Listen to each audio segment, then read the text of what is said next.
Malcolm Turnbull losing his 30th consecutive Newspoll. This is 30 Newspolls now in a row where the coalition has trailed Labor. If we bring up the two-party preferred, the coalition, yes, has slightly improved by 1%, but that's still behind Labor, 48 to 52%. In the primary vote, the support has increased for the coalition as well. Some good news there, an increase of 2% to 38. Labor just behind there, down 2 on 37. The Greens on 10, up 1, and One Nation there steady on 7. So some good news for the coalition there, leading Labor in the primary vote. And preferred Prime Minister, well, Malcolm Turnbull remains the preferred Prime Minister, Ashley, but the gap between him and Bill Shorten now has narrowed, and he's only ahead by 2 points. He's down 1 to 38, for Bill Shorten steady there on 36. And Jen, I mentioned that senior ministers have rallied behind the Prime Minister today, a lot of them doing media appearances this morning to show that they're all in one unified block behind the Prime Minister.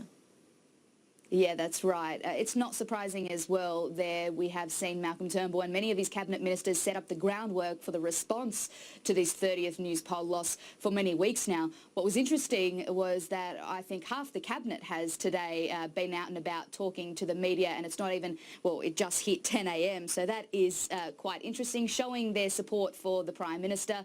But you know, support and pledging support for the Prime Minister doesn't really stop the talk and speculation about or any disillusioned coalition MPs that might be potentially mounting a challenge or any talks of a challenge. We heard from the Foreign Affairs Minister, Julie Bishop, on Sky News this morning. Here's what she had to say.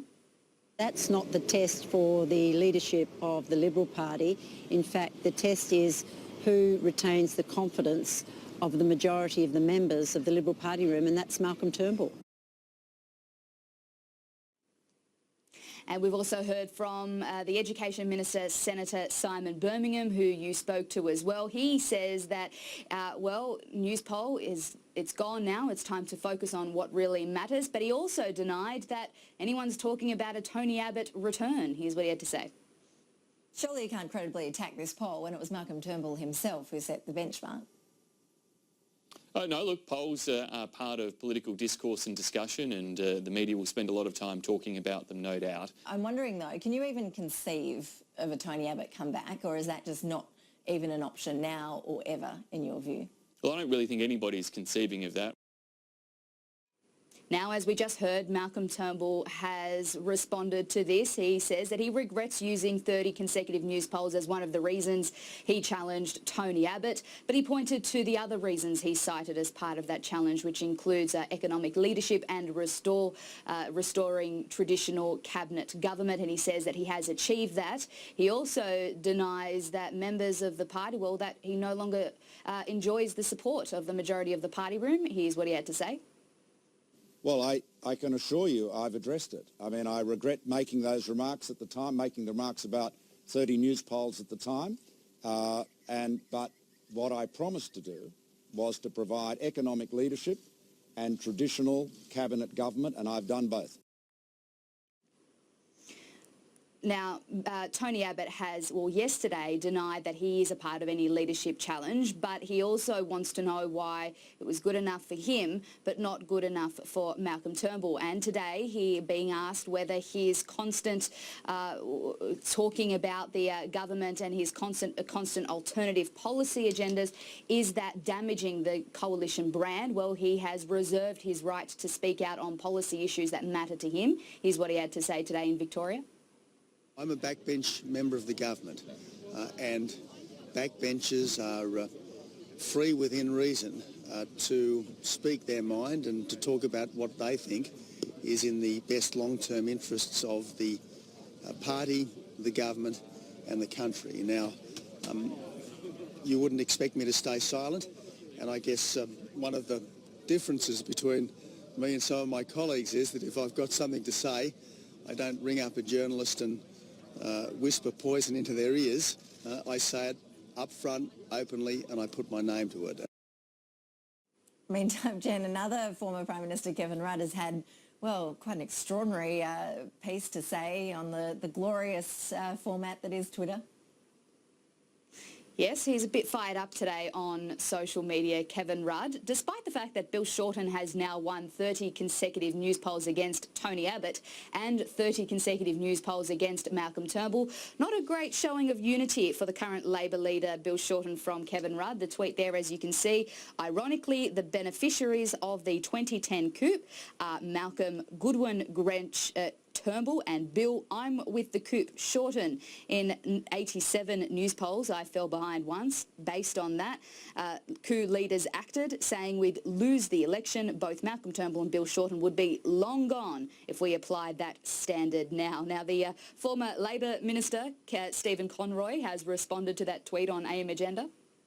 Look, I mean, Kevin needs to just move on. I mean, the situation with Malcolm Turnbull is there are 30 polls in a row, the test he set himself. And Kevin might want to keep talking about 2010, but I do remember Kevin organising to secretly meet Bill Shorten after the press gallery ball to foment a coup against the Prime Minister. So I think, Kevin, it's time to move on. Jen, we should point out, shouldn't we, amid all this talk of leadership coups, that nobody is seriously suggesting that a leadership challenge is likely anytime soon against Mr Turnbull, but he is losing popularity. Yeah, that's right. And there have been some reports that those key moderates, those that voted for him during the last leadership challenge, well, he may not command their support, or they no longer have faith in their leader. That are some reports that are coming out.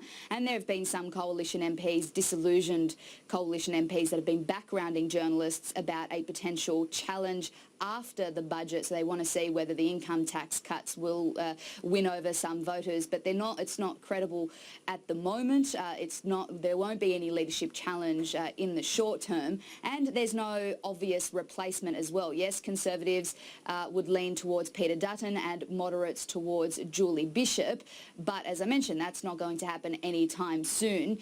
In terms of what the voters want, though, voters, as part of the latest news poll published in The Australian, we're seeing as well, voters seem to prefer Julie Bishop, well, just below Malcolm Turnbull on 27%. Malcolm Turnbull still leading there at 28%. That's down too. But this shows that voters don't want a change in the leader as yet, that they're sick of this revolving door of prime ministers. Tony Abbott there steady on 13% and Peter Dutton on 9%. But Julie Bishop was asked about this and whether she plans on ever becoming Prime Minister. Here's what she had to say.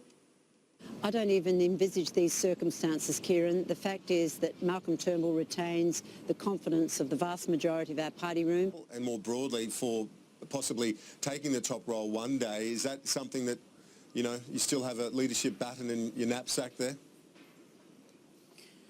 Kieran, I've been elected as the deputy of the party, and that means my colleagues, a majority of my colleagues, have confidence in me to do that role, and I'm the foreign minister. So I will continue to be the deputy of the party for as long as the majority of the party room support me in that role.